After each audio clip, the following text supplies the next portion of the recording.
وقت آیا، اس نے کہا میری تدفین کے بعد غموریا چلے جانا، وہاں کا پادری خدا رسیدہ ہے، تجھے اس سے کچھ مل جائے گا۔ کہتے میں وہاں سے غموریا آ گیا، پھر اس پادری کی ساری زندگی خدمت کی۔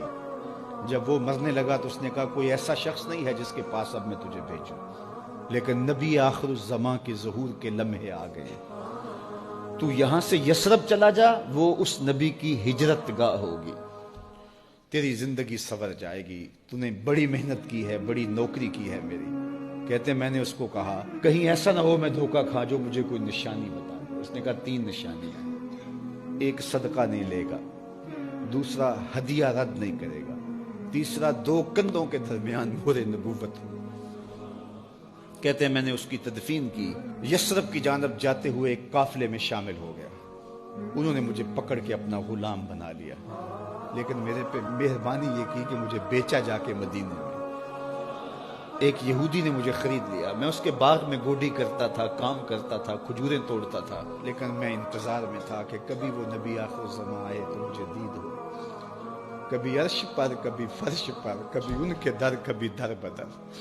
غم عاشقی تیرا شکریہ، میں کہاں کہاں سے گزر گیا۔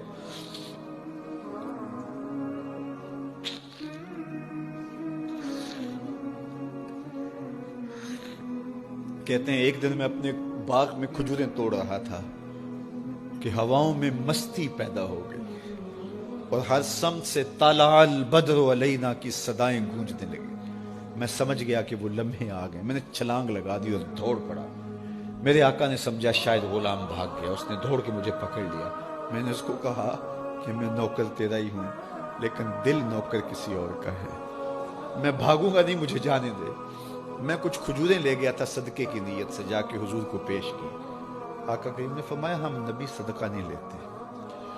کہتے ہیں نشانی ایک پوری ہو گئی۔ کہتے ہیں کہ میں کچھ دنوں کے بعد اور کھجوریں لے گیا اور میری نیت ہدیہ کی تھی، میں نے پیش کی، حضور نے قبول فرما لی، لیکن میں بھی کہتا تھا تیسری نشانی بھی پوری ہو لے تو پھر مانوں گا، اور وہ کیا تھی؟ 2 کندھوں کے درمیان مہر نبوت۔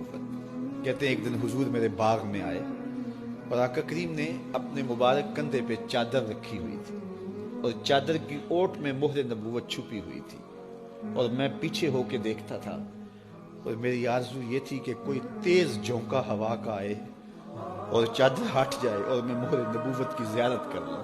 حضور میرے ارادہ قلب سے آگاہ ہوئے، فَأَلْقَى إِلَيَّ رِدَاءَهُ، حضور نے چادر اتار کے میری جانب پھینکی اور پھر ایسے رخ کر کے فرمایا انظر الی ما امرت بہ، اس پادری نے جو بتایا تھا دیکھ لے آ کے۔ تو کہا میں نے دیکھا کہ حضور کے کندھوں کے درمیان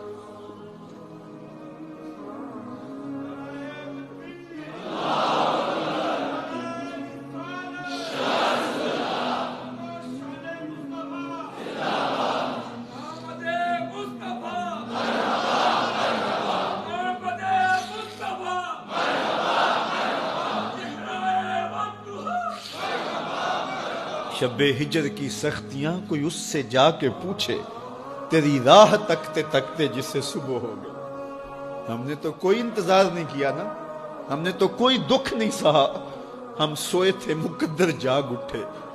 ہمارے والد مسجد سے مولوی صاحب کو بلا لائے، انہوں نے کان میں آ کے کہا مبارک ہو تو حضور کا نوکر بن کے آ رہا۔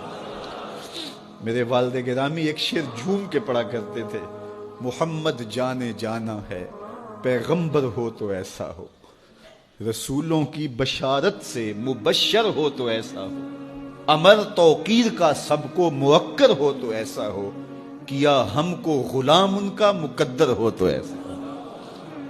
میں اپنے مقدر پہ قربان نہ جاؤں، آپ اپنے مقدر پہ نثار نہ جائیں۔